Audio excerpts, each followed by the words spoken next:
For today's video nga ni ay naispatan ako igdi sa may likod na nag-aayos kay ni yung kasag.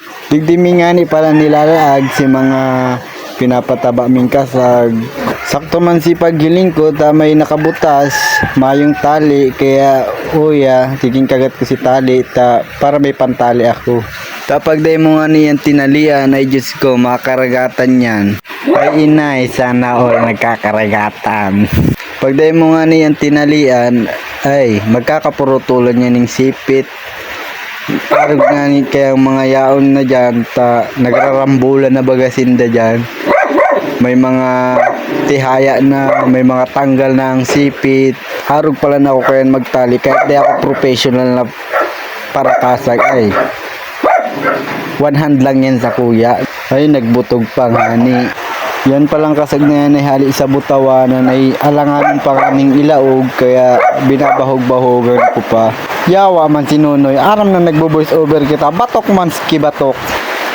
Yan na ni pala, binalik ko na siya tapos nagpipili na ako ng gadanta. May mga kinagatan na siya igdi. Tapos may nagkaragatan na ta, nagkataranggal na din ang sipit.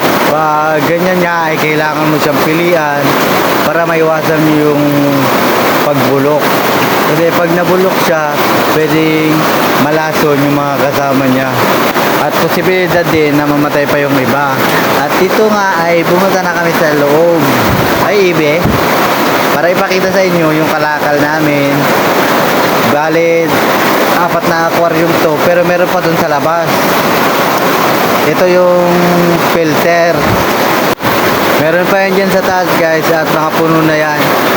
Pwede natin siyang pambiyahe mamaya, kaso wala pa yung sasakyan namin, hindi pa nabalik kaya better luck bukas na.